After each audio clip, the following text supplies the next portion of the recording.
There's been an update on the Miles Bridges situation. They've reached a plea deal. We'll talk about some of the details coming up next on the Locked On Hornets podcast. You are Locked On Hornets, part of the Locked On Podcast Network. Your team every day. In a minute, cuz we live.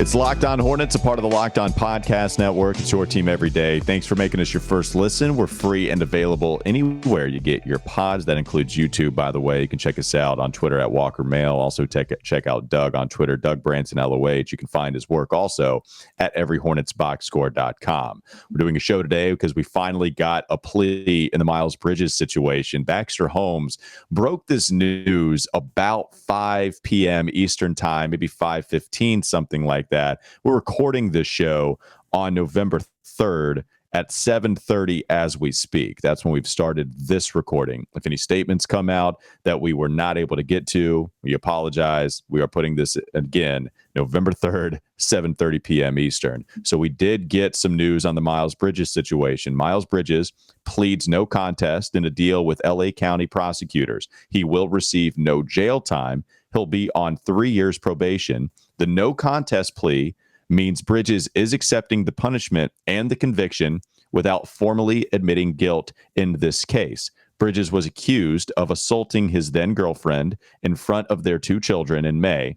In July, the LA County DA filed multiple felony domestic violence charges against Miles Bridges. Bridges will be required to complete 52 weeks of domestic violence counseling and 52 weeks of parenting classes. He will serve 100 hours of community service and undergo weekly narcotics testing with marijuana allowed only if there is a valid doctor's prescription. Now, if you look at what Miles Bridges was originally charged with, the charges filed in July were 1 felony count of injuring a child's parent and 2 felony counts of child abuse under circumstances or conditions likely to cause great bodily injury or death. The DA's July release said the children were present for the alleged assault, but did not otherwise specify what the child abuse counts stemmed from.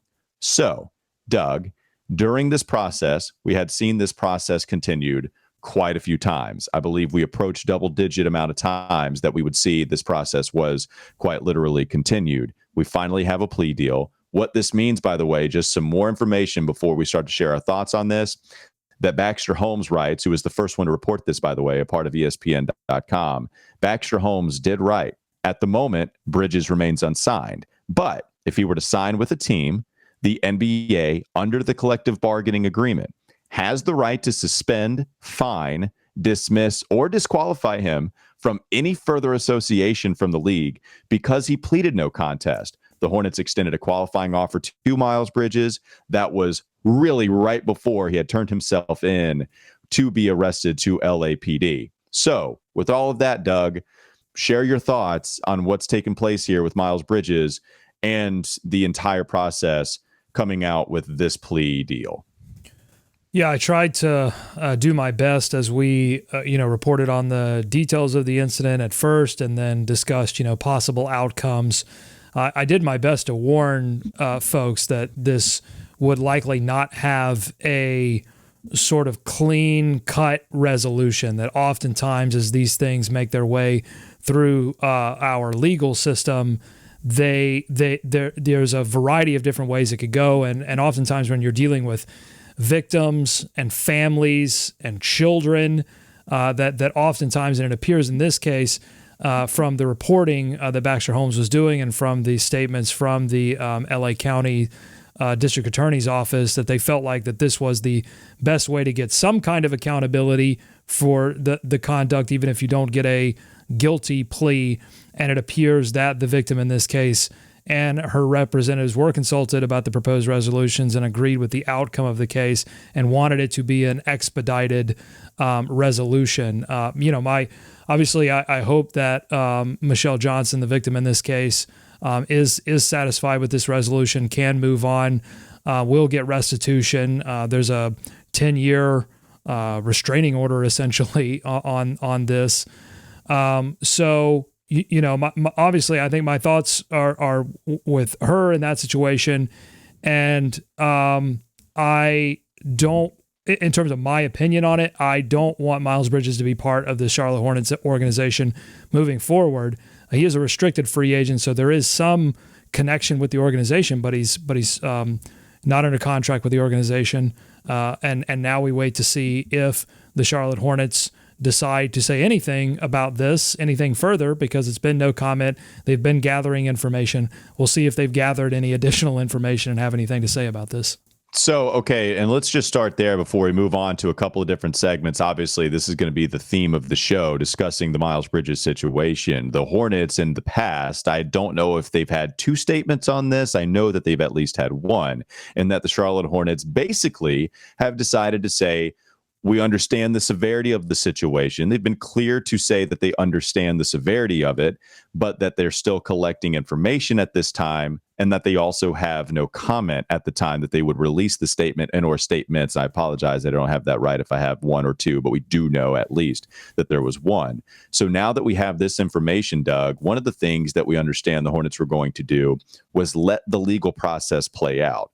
As far as how they're concerned, the legal process has played out. So unless they view the restitution piece, which is scheduled, I think the hearing is scheduled for January 13th, unless they feel like that is part of it, they could use that as sort of a delay tactic. But yes, you're right. The sort of main part of the legal process that they've hid behind is over. So using that as camouflage, I even understand some of the commentary from the Hornets. For a long time, for the most part, in these situations, I do feel like less is more to a certain extent. But also, you just don't want them to continue to say the wrong thing, and the Hornets say severity, no statement, still collecting on, or no further comment, whatever. But now they have some things here.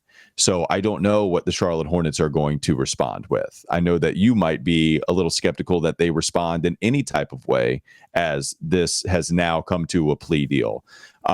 With the Charlotte Hornets side of this, we know that the NBA can decide to discipline Miles Bridges however they want to. And that was something that was a little unclear to me, and maybe it was just my misinterpretation of the collective bargaining agreement. Sometimes that gets lost in the sauce when you're trying to make sense of it all. But the NBA, they're able to do whatever they want to. I believe also the association, for what I've seen, they've been able to discipline Miles however they wanted to this entire time. But of course, everyone is going to hide, quote unquote, behind the legal process. I don't know what punishment is going to come down for Miles Bridges. I don't know the severity of it. When we discuss some of the longer suspensions we've seen recently, Doug, it's really been in for violation of the NBA drug program. OJ Mayo disqualified for 2 years before he had the opportunity to apply for reinstatement. Tyreke Evans is someone that just was eligible to apply for reinstatement at the beginning of 2022, and he was disqualified from the NBA for a couple of years. But violating the NBA's drug program is not the same as a felony domestic violence charge that ends up in a plea deal where he has 3 years probation on the part of one Miles Bridges.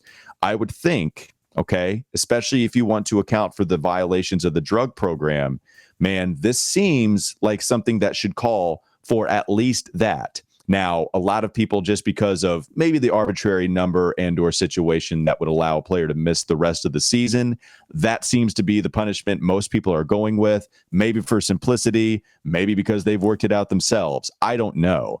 But what I do know is that it has to be a pretty damn severe suspension for Miles Bridges, and it just might not be severe enough for a lot of people that choose to evaluate this entire arrest that led to a plea deal. Look, sports leagues and sports teams have long histories of not caring about violence against women, whether it be sexual violence or domestic violence. And across all sports leagues, it's not just the NBA. This has been a problem for a long time. The one exception that stands out in my mind is the Jeff Taylor incident when he was a member of the Bobcats, and that was a longer suspension, and that came on the heels of the Ray Rice incident.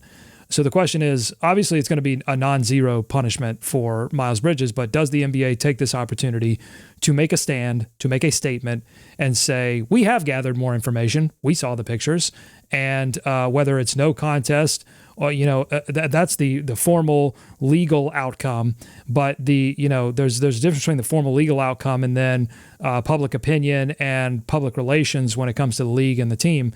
They can choose to make a stand here, and the team can make a statement as well. I don't think they will. That's just my prediction. I think they will allow, because again, he's not under contract with the team. They pulled the qualifying offer that both parties agreed to get rid of that. There is really no, other than the Hornets having an opportunity to match. I don't think they'll do that. I think if a team does, after the suspension is over, if the Hornets could still match in that instance, and a team were to come along and take the risk, then I don't think the Hornets would match, but I don't think the incentive is there for them to really make any kind of statement because he's not contractually part of the team anymore. The NBA will have their opportunity. I think all of this is complicated by several incidents that the league is dealing with, but foremost is the Joshua Primo situation going on between the San Antonio Spurs and the league itself. This is all going to get very complicated.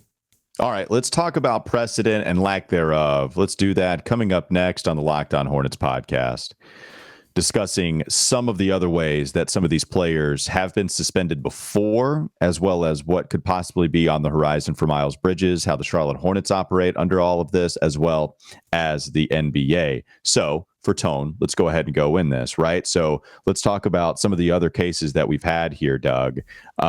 Look, as far as precedent is understood on my end, we've seen Jeffrey Taylor, which I think had been talked about coincidentally, being the last player to be suspended for domestic violence, and he was a Bobcat, being the coincidental word being in there. Suspended 24 games. As I was mentioning, I believe a little bit earlier, Jeffrey Taylor was suspended for aggressively pushing a woman across a hotel hallway. She fell. She hit her head. She eventually had a bump on her head, also had marks on her upper arm and a bump on her head, as I mentioned, but declined medical treatment. Taylor was arrested by East Lansing police officers after the fact, suspended 24 games, decided that he wasn't going to fight it. The NBA, the director of personnel, or excuse me, not director of personnel, but Michelle Roberts, I forget the title, it's just escaping my head at the moment, but I know Michelle Roberts and the Players Association, they were going to fight it. But eventually Jeffrey Taylor decided not to, so he ended up just serving the full 24-game suspension. Now, you also got an 8-game suspension for Darren Collison, and that was on an incident for domestic battery involving his wife at their home in the Sacramento suburb in Granite Bay. That would cost him about $380,000 if you want to talk about the financial hit. So 8 games for Darren Collison, 24 for Jeffrey Taylor. You mentioned the Ray Rice incident maybe affecting the Jeffrey Taylor incident in 2014 is when that occurred. We now know that the Me Too era has, rightfully so, emphasized a greater amount of attention on domestic violence in America and how to stop it as much as possible. Now, the Darren Collison incident, that took place 2016, 2017. The Me Too era, that probably gained, as far as what I can see, it gained like widespread attention in about 2017. What Miles Bridges is accused of doing here is pretty heinous, and I am in no way trying to put on a hierarchy the list of domestic violence allegations towards these players. But we know when you have a felony, right, there's a reason that this was listed with the classification as a felony. When you have a felony domestic violence charge on top of child abuse counts too, this to me seems a little bit in the unprecedented era, especially when you're talking about this being off the heels of Deshaun Watson. Now, Deshaun Watson was not accused of domestic violence. He was accused of over 20 sexual misconduct and assault allegations. We have seen domestic violence cases in the NFL quite a bit, and even involving their stars. To me, this has a little bit of that feel, Doug. I do think that Adam Silver is going to come down on this. I do. I don't know how much of a choice you have. Now, Adam Silver could decide that he's not going to get involved, but I can't view a scenario where there isn't some type of suspension. There's going to be a lot of people that aren't happy with it, myself possibly included, for sure. I could easily see that happening. But I do think a suspension is going to take place. I do think it is going to be more severe than the 24 games we saw for Jeffrey Taylor. What say you on this, if you do care to speculate on what type of punishment might come his way?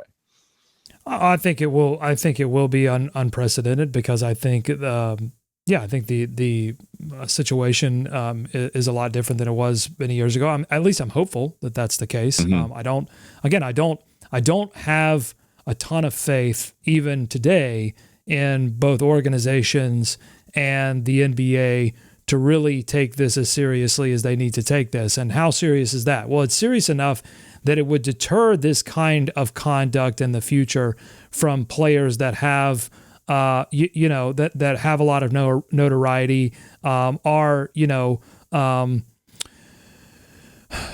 influence with their behavior does influence, I think, the behavior of other people. So, I would hope that the NBA does come down pretty severely. And we'll see. That's it. I really don't have a lot of faith. I don't think that the Hornets will face questions on this. I mean, Steve Clifford has so far been pretty deft at removing the answers to those questions with the legal system having played out. He'll have to. Well, he doesn't have to, but we'll see what he says and see if they make Mitch Kupchak available as well. Because look, the fact is, Miles Bridges was a big part of this organization, drafted by this organization, and they were ready before all of this happened. This organization was ready to do whatever it took to make Miles Bridges a centerpiece of this organization. You've had other players, by the way, LaMelo Ball and Terry Rozier, in some kind of fashion express a desire for Miles Bridges to continue to be part of this organization. They will continue to get questions on that. I hope they would continue to get questions on that. And, the no contest, it not being a guilty plea, does unfortunately leave them room to maneuver in that direction. I would be shocked. Again, I would be shocked if this organization pursued a future with Miles Bridges, but I also don't give it a 0% chance. That's the interesting part I want to take a moment to discuss just real quickly before we move on. So often in these situations, Doug, of domestic violence, of wrongdoing, it's all about how much talent you have, and does that allow you to get over in your way whatever it is that you're accused of doing or have actually been found of doing. Miles Bridges, as we discuss some of these players here, especially you were kind of looking at a list of, I don't want to be wrong in saying these words, but have been accused and or found of domestic violence, domestic battery, whatever. You're kind of going down the list. And unfortunately, they're players, not unfortunately, but just as far as the knowledge that we could gain from those situations, apply it here. That's what I mean with unfortunately. But when you were discussing those players, it's players that were not going to be set to make $30 million a year. Whether you think that has any bearing or should have any bearing or not on each evaluation, it does, clearly. When you're really talented like Miles Bridges, I have to wonder if a team is just going to weather the PR hit, weather the storm, that allows you at the end of, 2 years, however long of a time you want to put in there, if they decide that they're just going to take all that hit, eventually attention and emphasis on that story, it does go away. And one story I've referenced quite a bit is the way that Kansas City handled this. And Kansas City might regret handling it that way. I don't know. But Kansas City decided after Kareem Hunt's video in the hotel that went public, the star running back that was on a rookie scale contract, pretty valuable guy to have. But they decided after the hotel video released of him kicking a woman on the ground that they would release him, cut ties with Kareem, done.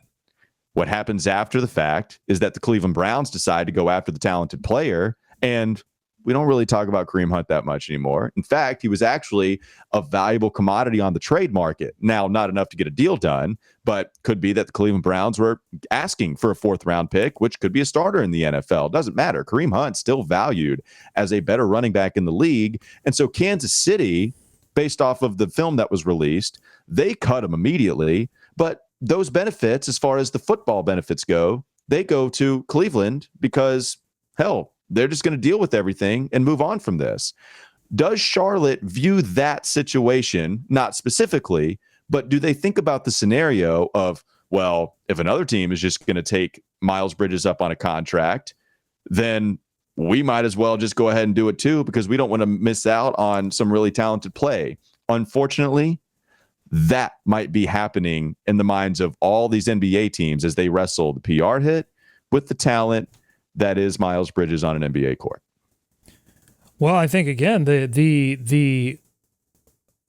would be the cynical sort of nuclear option, right? To say, all right, this is going to be a long suspension, and so after that long suspension, will it be out of the public consciousness enough for him to enter the comeback portion of this, right? Because that's what we often see, as you just stated, that the next team gets it because the current team can't bring the player back and market that player in the same way that they were marketing. Like it would be difficult for the Hornets to put Miles Bridges front and center and just pretend like nothing happened.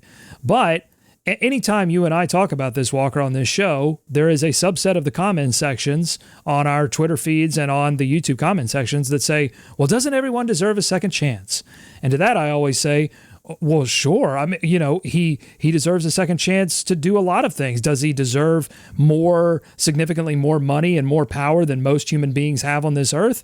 I would say no, he does not deserve that. He has gone through the legal system. He, and manipulated it in the ways that are legally allowed to be manipulated.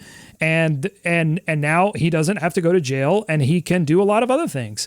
But there's still a subset of the comment section that will say second chance, second chance, second chance. And so there will be a team ultimately that profits off of the narrative of, okay, he did the proverbial NBA time for the crime, and now he can go on the sort of comeback tour. And we've seen, by the way, Miles Bridges in the background of plenty of videos working out with other NBA players. So it's not as if Miles Bridges is being completely ostracized from the NBA community. And the NBA community, as we've seen in a lot of these different situations, tend to protect other people within the NBA community.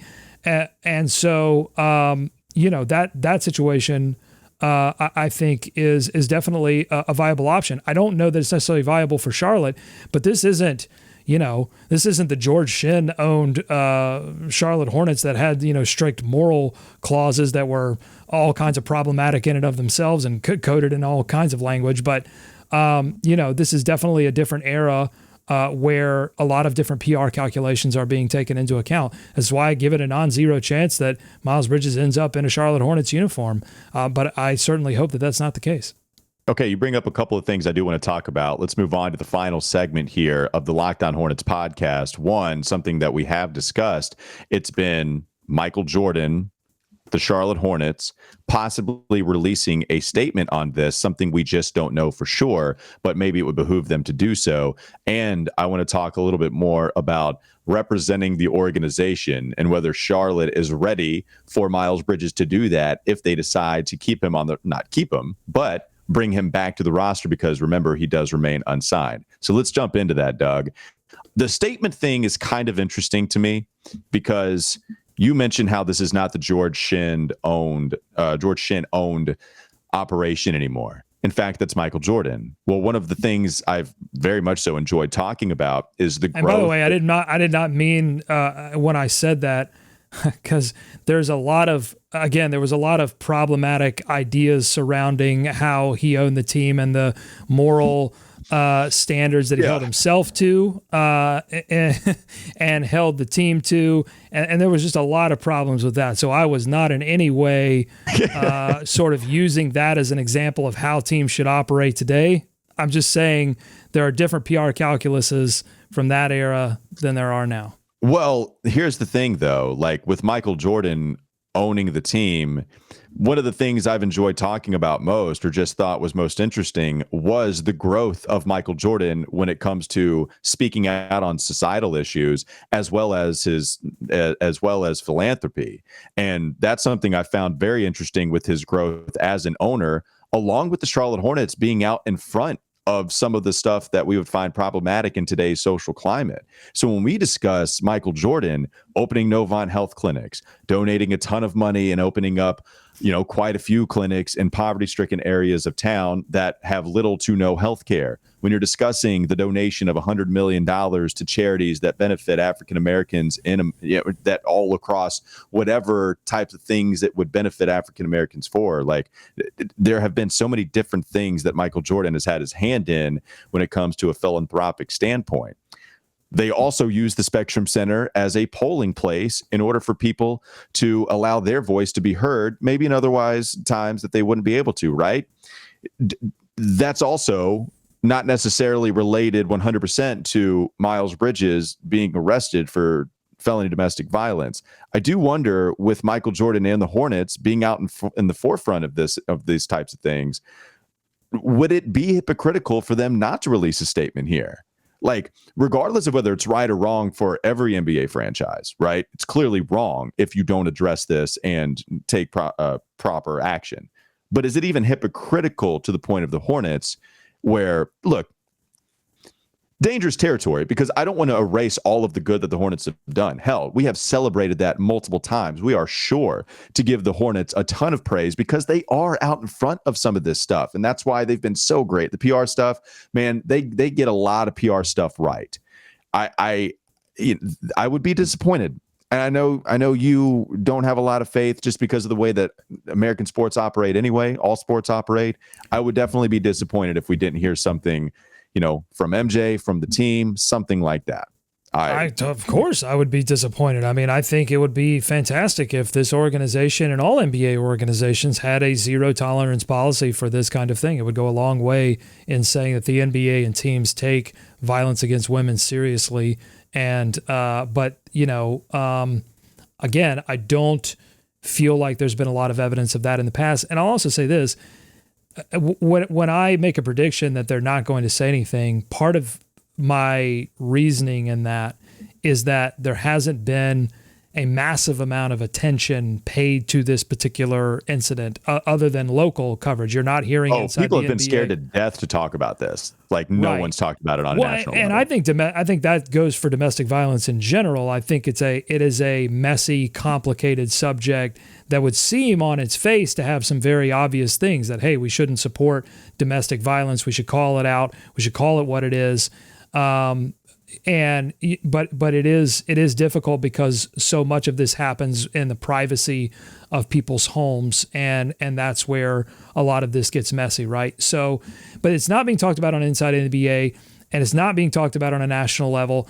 And I would look at like the Kyrie situation right now and say that's an example of a situation that has a lot of national attention and a lot of pressure being applied by reporters, asking tough questions, constantly asking those questions, badgering the Nets into releasing statements and saying things and condemning things. And you can't even get the teams, the Brooklyn Nets and the NBA to come out and definitively say, hey, we're against anti-Semitism. Seems like an easy thing to come out and make a statement about. And it's been difficult to get all of those parties on the same page to say, hey, we shouldn't do anti-Semitism. So no, I don't have, because of all of that and the fact that nobody's really talking about this outside of this local bubble and Baxter Holmes who's reporting on it for ESPN, I don't feel like there's going to be enough pressure applied to an organization that, remember, I'm going to keep bringing this up, does not have any contractual obligations to Miles Bridges.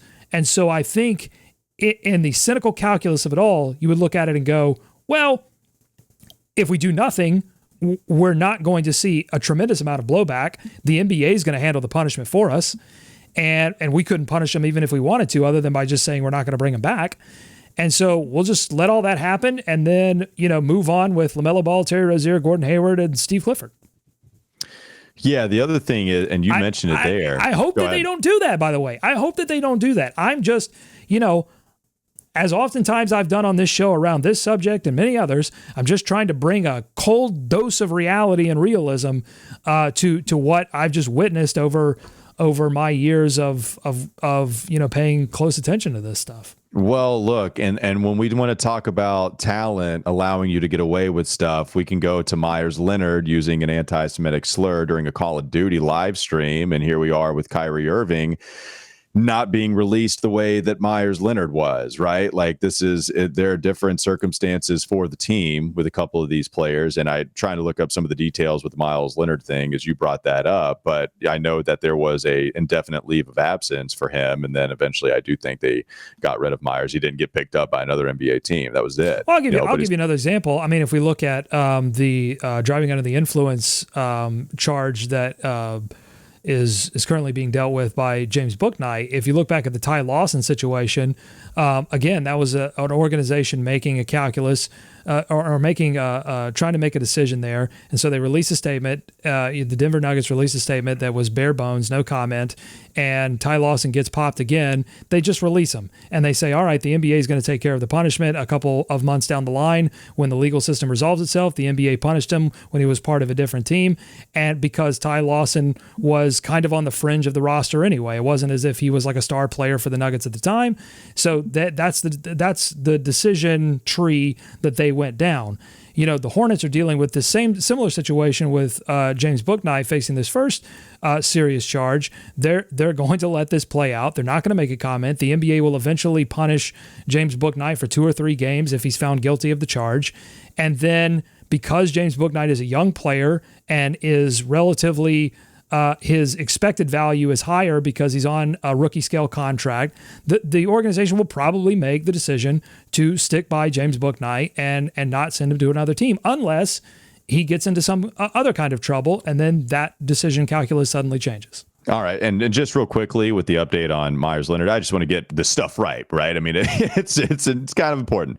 Myers Leonard, when he said that indefinite leave of absence, the Heat actually traded him to Oklahoma City Thunder. So we had those comments on March 8th, I believe, and then March 25th. Let it be some other team's problem. If you're getting anything from this whole podcast, it's that oftentimes when teams are faced with a decision of, let's deal with this or let some other team deal with it, oftentimes the team will take the road of, all right, let's just get rid of this problem so that we can move on and play basketball. But so it's interesting, right? So just again, traded on March 17th after March 8th comments released. I'll eventually let you get all of the Thunder. details out. You're good. Released by the Thunder afterwards, and that was it. But you say problem, right? How do you view this? It's certainly a problem PR-wise, but also you have to view this as far as a basketball benefit for some of these teams that choose to weather the PR storm. So do the Hornets after, Myers Leonard, and I don't mean to continue to go there, but just a player that is not as talented as Myles, you would allow him to leave the organization. He could be a problem for someone else. And it's not like they're going to reap any benefit that have so much consequences going your way, where it's like, man, really sucks that we missed out on that talent. Myles, unfortunately might have a team thinking that way. So is Miles Bridges treated the same way where, okay, we're just going to let another team take this headache away? Or is it, well, they'll just deal with the headache until they're actually better on the other side of this? Like that's the thing. Now, you talk about representing and marketing the team. That's why the Charlotte Hornets, they should cut ties here and not bring him back, right? They are in a place where they could hide behind the uncertainty of him being on the roster because the fact that he does remain unsigned. He has a qualifying offer. The Hornets can match whatever salary that is extended to him from any other team, but he's not signed. He's not on the team. Steve Clifford's talked about it quite a bit when asked about it. I can only coach the guys on the team. I can only coach the guys that are here. So that's what he said. If they decide to bring him back in whatever capacity, however this shapes up, man, you're right about the whole marketing thing. There is no Sky Miles bobblehead. There is no T-shirts with Miles Bridges' face on it next to LaMelo, next to whatever young star we hope the Hornets draft in the future. There is none of that. There's not so much the celebrating of one Miles Bridges being on this team. You can't have that guy represent this franchise. And for that reason, that's why I don't want him to be a Charlotte Hornet, even if there was no formal admission of guilt on Miles' part. We've seen what we've seen. You can make whatever judgment you want to. And you can't unsee that. You can make whatever judgment you want to. I'm sure the YouTube commenters are going to be letting me know that, and that's absolutely fine. But that's the judgment I come to, and it's kind of the judgment I hope the Hornets come to as well. Yeah, I'm totally in agreement, and I will hope for the best, but also prepare myself with the armor of realism. Like, I try to straddle the line between cynicism and optimism, and try to be prepared for the worst and expect the best. And I think the resolution to this, just like the resolution of this court case, is probably going to fall somewhere uncomfortably in between. All right. That'll do it for Locked On Hornets. Appreciate you listening, making us your first listen. We'll be back with you tomorrow, and you can catch the Locked On NBA episode as well on your second listen, wherever you get your pods, YouTube, all that good stuff, wherever you get your podcasts. Again, check out Locked On NBA, your daily 30-minute update on everything taking place within the association. Have a great rest of your weekend. We will be back with you on Monday.